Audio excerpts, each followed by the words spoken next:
With city developers की खास पेशकश। जहांगीर पीर दरगाह से 2 किलोमीटर पहले आबादी के बीचों बीच वेंचर 6,000 रुपए पर स्क्वायर यार्ड, नकद या आसान अक़सात पर।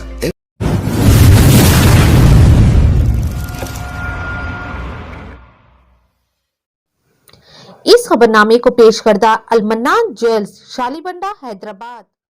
इंडियन क्रिकेट टीम के फॉर्मर कप्तान मोहम्मद अजहरुद्दीन पर आई अब एक और बड़ी मुश्किल। तेलंगाना में होने वाले असेंबली इलेक्शन की तैयारियों के दौरान अजहरुद्दीन पर करोड़ों रुपए के फंड को झोलझाल यानी मिसयूज करने का लगाया जा रहा है इल्जाम। मामला है हैदराबाद क्रिकेट एसोसिएशन यानी HCA का, और HCA के चीफ एग्जीक्यूटिव ऑफिसर सुनील कांटे बोस की शिकायत के बाद ही पुलिस ने भी कर दिया है अजहरुद्दीन और दूसरे 2 लोगों के खिलाफ में केस बुक, और फिर तहकीकात की जा रही है। जी हां, अभी तक भी यहां शहर हैदराबाद में नौजवानों की क्रिकेट के मैदान में मदद न करने और फिर अवामी मसाइल को सॉल्व करने के लिए कभी भी मंजर आम पर नहीं आने वाले अजहरुद्दीन अब उससे भी कई गुना ज्यादा कांग्रेस पार्टी के बैनर पर जुबली हिल्स असेंबली कॉन्स्टिट्यूंसी से MLA टिकट की चक्कर में कोशिश करते हुए नजर आ रहे हैं। मगर अब HCA में 3 करोड़ 85 लाख रुपए की रकम को मिसयूज करने का मामला मंजर आम पर आने के बाद शायद टिकट मिलना आसान नहीं लग रहा होगा,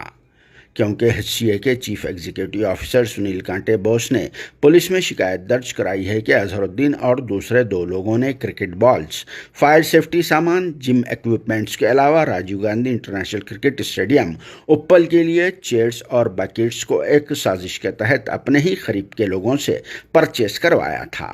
और अपने टेन्योर के दौरान कम रेट्स वाले इन सामान को बहुत ही ज़्यादा रेट्स डालकर परचेस करवाया, जिसका भांडा अब फूट गया।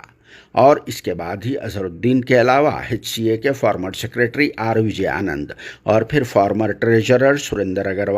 अग्रवाल पर पुलिस ने सेक्शंस 406, 409, 420, 465, 467, 471, 120B IPC के तहत केस बुक कर लिया है। इसके अलावा HCA के चीफ एग्जीक्यूटिव ऑफिसर सुनील कांटे बोस ने यह भी इल्ज़ाम आयद किया है कि अजहरुद्दीन ने सारा स्पोर्ट्स को बहुत ही ज़्यादा फेवर किया था। हालांकि यहाँ का सामान बिल्कुल या तौर पर मशकूक है, मगर रुपयों की खातिर ऐसा किया गया। यहाँ इस बात का तज़किरा जरूरी है कि अजहरुद्दीन MLA टिकट को लेकर फिलहाल खैरताबाद के farmer MLA P Vishnuvardhana Reddy से काफ़ी परेशान है, तो अब इन पर एक और मुसीबत आन पड़ी है, जिससे इनके MLA बनने का ख्वाब भी अधूरा हो सकता है। और वैसे भी वो साबिक़ में एक बार MP भी रह चुके हैं, मगर उस वक्त भी अजहरुद्दीन का कोई भी काम मंजर आम पर नहीं आया। लेकिन अब वो आवाम की मदद करने के लिए MLA बनने की कोशिश में है, जिनकी ये कोशिश कामयाब हो सकती है या नहीं, या इन्हें जुबली हिल्स असेंबली कॉन्स्टिट्यूंसी से टिकट मिलना चाहिए या नहीं। आप लोग कमेंट बॉक्स में अपने ख्यालात लिख सकते हैं, और साथ में इनके हक़ में बेहतर से बेहतर काम होने के लिए दुआ भी कर सकते हैं।